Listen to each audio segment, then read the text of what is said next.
Welcome to the color mixing section of this video duo. So this is a beginner color mixing.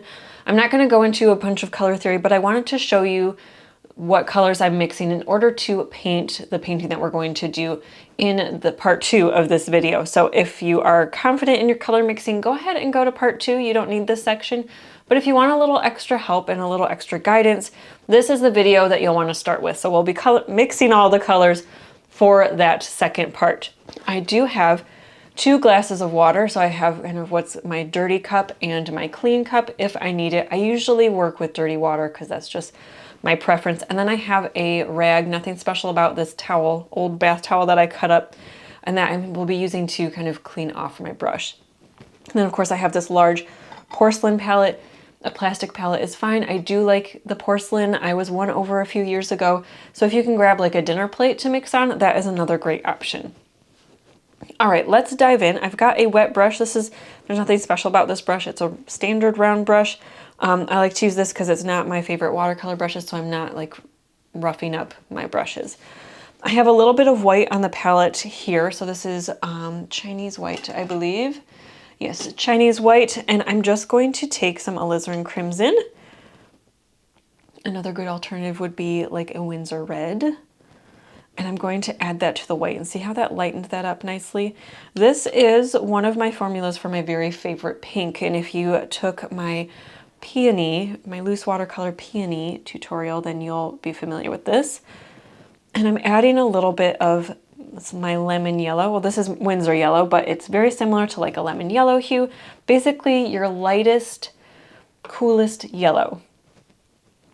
So it'll be the one that looks a little bit more like a highlighter. That's the one that we're going for. And we're adding it to our alizarin crimson and white mix in order to get a little bit warmer.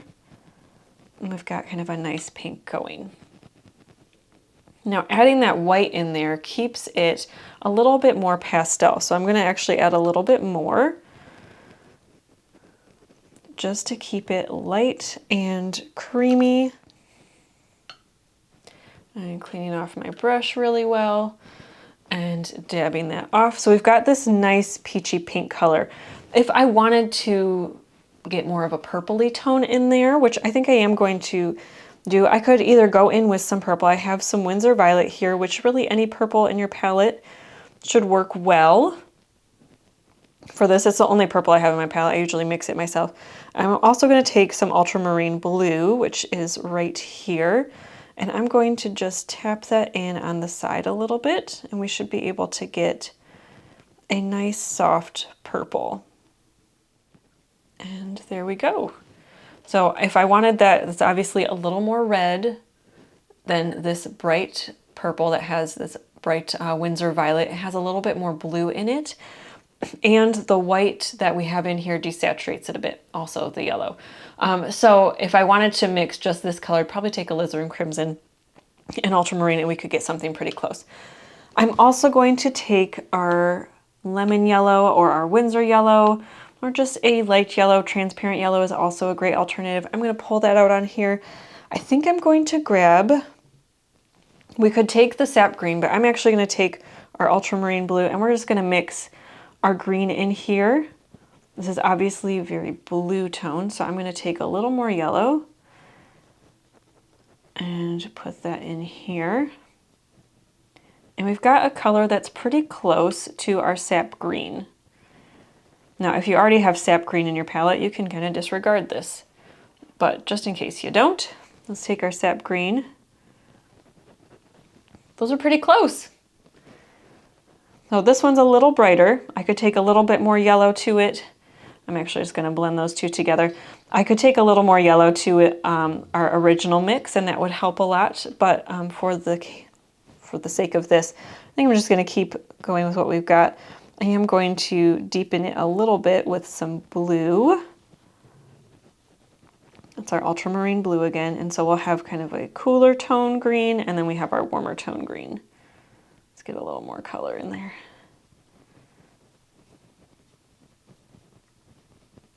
And one of the biggest tricks with working with watercolor, looser watercolors, is making sure you have enough pigment mixed beforehand. Now, if your brush is really wet like mine is, You might need to go back in, let it dry a little bit more, go back in, add a little more color. So that's our permanent alizarin crimson. Cleaning off my brush real well because I'm going into the yellow, our Windsor yellow or lemon yellow or transparent yellow, all very similar colors. Throw that in there. And then we can add a little bit more white. So we've got this nice orangey tone, warm corally tone. It's kind of a strawberry tone, and I love it. And then we've got this little bit more mauve-y down here. I'm gonna pull in some yellow, because I know I wanna add some yellow in here, but let's just have it out here ready to go. And let's take a minute and test our colors, just see how they're working right now. So we've got our yellow in here. Clean that off. We've got this kind of strawberry tone. Clean that off. We've got more of our mauve-y tone. Oh, that's pretty.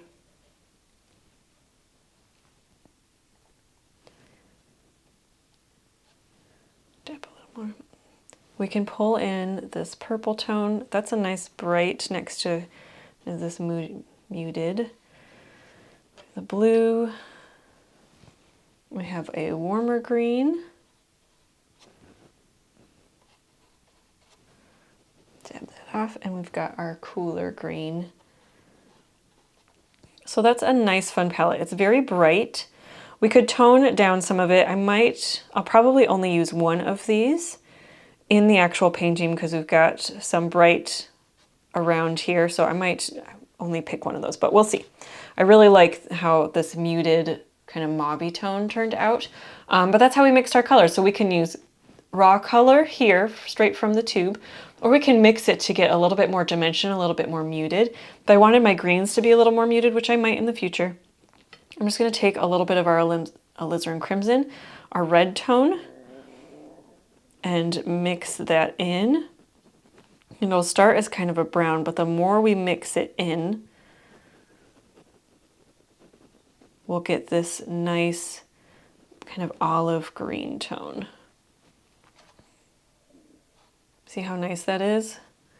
Just by adding a little bit of red. And you'll see I dipped my brush in, but I dabbed it off on the side here first before I went in. I can always add more, but it's hard to backpedal when you've got, your green has turned all red. So that's just something to kind of keep in mind. All right, so those are the colors I'm planning to use. I haven't decided yet if I'm going to use the purple or the blue, but I definitely will be using some mixture of these greens and then these three together. I think that'll be a really beautiful palette. And then if we add one of these in, we'll just kind of see how it goes. But that is kind of the color mixing and how we're going to put this all together. I hope it was helpful for you. Obviously, we didn't dive too deep into color theory, but I know that sometimes it's helpful to mix alongside somebody and see what they're doing in order to get the colors that they get. So I'm excited to dive into the actual painting side. So I'm going to shimmy all this over and I'll see you in that video.